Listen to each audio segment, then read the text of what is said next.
Hello दोस्तों, नमस्कार। मैं doctor Manish sir PCB classes में आपका स्वागत करता हूं। आइए दोस्तों, आज हम लोग पढ़ते हैं परमाणु स्पेक्ट्रम के बारे में। ध्यान समझिएगा, परमाणु स्पेक्ट्रम होता क्या है।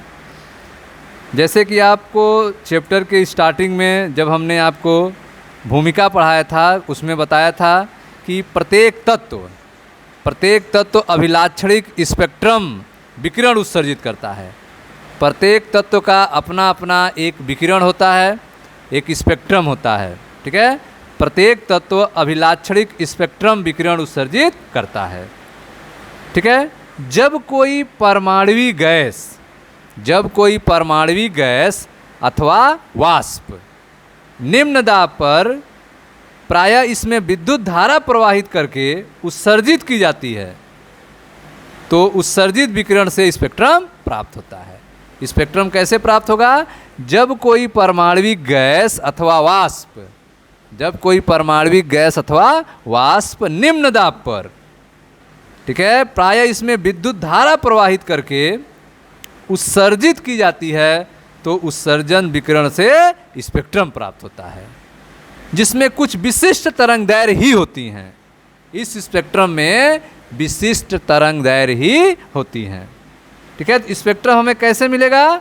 परमाणु गैस अथवा निम्न वाष्प दाब पर प्रायः इसमें विद्युत धारा प्रवाहित करके उत्सर्जित करेंगे, जिससे हमें उत्सर्जित स्पेक्ट्रम प्राप्त होगा, जिसमें कुछ विशिष्ट तरंग दैर्घ्य ही होती हैं। इस प्रकार स्पेक्ट्रम को उत्सर्जन रेखी स्पेक्ट्रम कहते हैं। ठीक है, इस तरह से प्राप्त स्पेक्ट्रम को उत्सर्जन रेखिक स्पेक्ट्रम कहते हैं, और इसमें कालीय पृष्ठभूमि पर दीप्त रेखाएं होती हैं। ठीक है, उत्सर्जन रेखिक स्पेक्ट्रम में क्या होती हैं? कालीय पृष्ठभूमि पर दीप्त रेखाएं होती हैं। काली पृष्ठभूमि पर दीप्त रेखाएं होती हैं। देखें ध्यान से, हाइड्रोजन के स्पेक्ट्रम की उत्सर्जन रेखाएं, जिसमें काली पृष्ठभूमि पर दीप्त रेखाएं दिखाई देंगी। ठीक है, तरंग दैर्घ्य आप देख रहे हैं, यह एक श्रेणी दिख रही है 91 नैनोमीटर, 122 नैनोमीटर लाइमन श्रेणी, 365 नैनोमीटर से 656 नैनोमीटर तक बामर श्रेणी, 820 नैनोमीटर से लेकर 1875 नैनोमीटर तक आपको मिल रहा है पासन श्रेणी। ठीक है, काली पृष्ठभूमि पर दीप्त रेखाएं आपको मिल रही हैं। यह क्या है? स्पेक्ट्रम की, हाइड्रोजन स्पेक्ट्रम की उत्सर्जन रेखाएं हैं।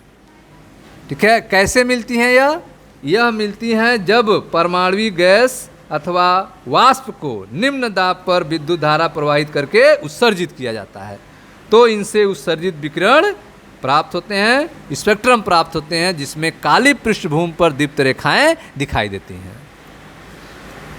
ठीक है, चित्र 12.5 में परमाणु हाइड्रोजन द्वारा उत्सर्जित स्पेक्ट्रम दिखाया गया है। अतः किसी पदार्थ के उत्सर्जन रैखिक स्पेक्ट्रम का अध्ययन जो है, गैस की पहचान करने के लिए फिंगरप्रिंट के रूप में यह काम कर सकता है। यह जो उत्सर्जित स्पेक्ट्रम आप देख रहे हैं, यह हाइड्रोजन के लिए है। इसका यूज क्या है? किसी पदार्थ के उत्सर्जन रैखिक स्पेक्ट्रम का अध्ययन जो है, गैस के पहचान के लिए फिंगरप्रिंट के रूप में कार्य कर सकता है। स्पेक्ट्रम से, उसके उत्सर्जित स्पेक्ट्रम से हम गैस को पहचान सकते हैं। किसी पदार्थ के उत्सर्जन रैखिक स्पेक्ट्रम का अध्ययन गैस की पहचान करने के लिए फिंगरप्रिंट के रूप में कार्य कर सकता है। जब श्वेत प्रकाश किसी गैस से होकर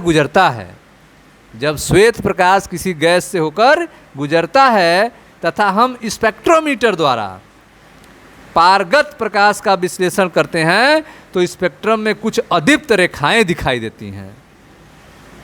ठीक है, जब सफ़ेद प्रकाश किसी गैस से होकर गुजरता है और हम स्पेक्ट्रोमीटर द्वारा इस पार किए हुए प्रकाश का, पारगत प्रकाश का विश्लेषण करते हैं, तो स्पेक्ट्रम में कुछ अदीप्त रेखाएं दिखाई देती हैं।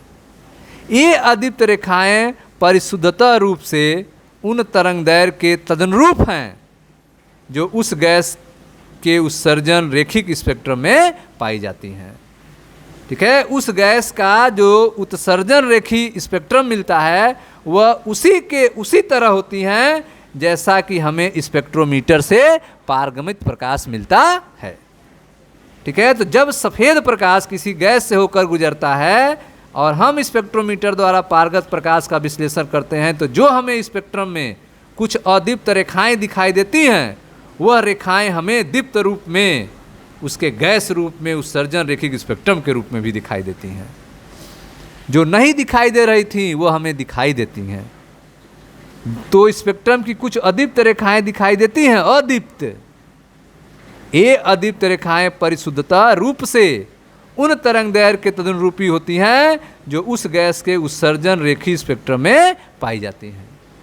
यह उस गैस के पदार्थ का अवशोषण स्पेक्ट्रम कहलाता है। यह उस गैस के पदार्थ का अवशोषण स्पेक्ट्रम कहलाता है, एब्जॉर्प्शन स्पेक्ट्रम कहलाता है। ठीक है।